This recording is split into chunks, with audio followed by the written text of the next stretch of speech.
Hello everyone, my name is Vishakha and welcome to my channel FoodleDoo. Today I'm going to be preparing Rajma Masala. It's a very easy dish because I've not used any onion or ginger garlic, so it's super quick and super easy. So let's get started first with the ingredients. I've soaked some Rajma overnight. This is a crucial step, so if not overnight, make sure to keep it soaked at least for 6 to 8 hours. The Rajma doubles in size once soaked and also tastes super yummy. We will need also some water, oil, some salt to taste, 4 to 5 cloves, a pinch of hing, asafoetida, jeera seeds, which is cumin. We need that about 1 tablespoon. We need some haldi powder, 1 teaspoon, turmeric, dhania powder, coriander, 2 teaspoons, tomato puree 1 cup, and finally some red chili powder and garam masala.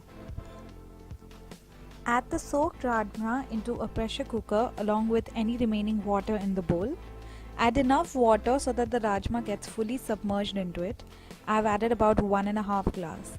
Add some salt and shake it all well and close the lid on the cooker.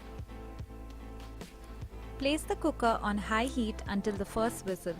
After that, turn down the heat to medium and cook the rajma for 7 to 8 minutes.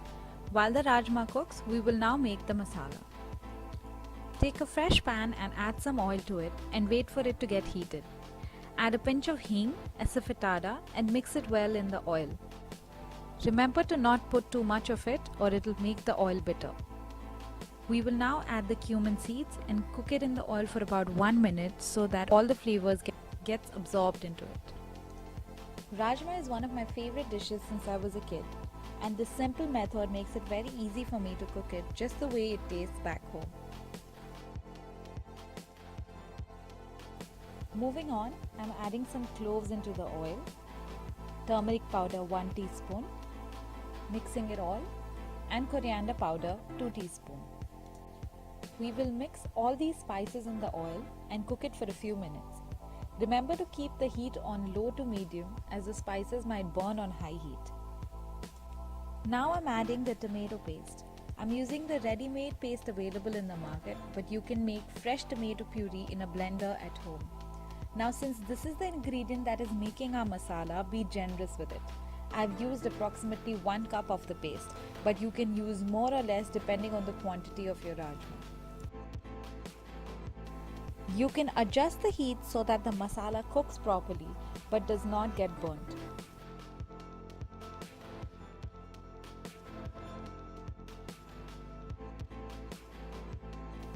After cooking the masala for around 2 minutes, I'm adding the red chili powder. I've added 1 teaspoon, but you can add more or less as per your taste. I'm going to mix all the ingredients well, and meanwhile check on the rajma in the pressure cooker. I've allowed the cooker to cool down so that it opens up easily. To check whether the rajma has cooked, I'm taking a spoon and taking out 1 piece of rajma and just squishing it with my finger. If the rajma squishes easily and is soft, that means it's cooked.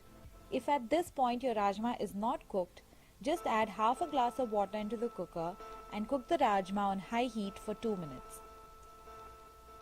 I will now pour the rajma into the masala. Also pour in the remaining water from the cooker. Mix the rajma well into the masala until it's all blended. Everyone likes to have a different consistency in rajma. If you like your rajma with a thick gravy, then you do not need to add any more water at this point. But I personally like my rajma with some gravy, so I'm going to add water into the rajma. Once you add the water, mix it all well. Since we had added some salt to the rajma before, I'm going to quickly taste the gravy to check how much salt needs to be added and then add the salt accordingly.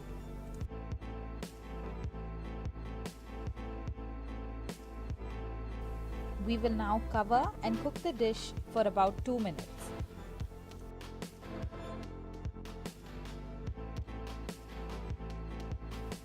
After 2 minutes, the rajma would have come to a boil.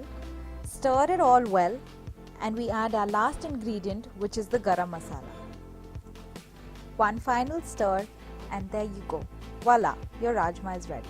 If required, you can add more water to increase the consistency of the gravy. If not, Then there, your Rajma is ready in less than 5 minutes.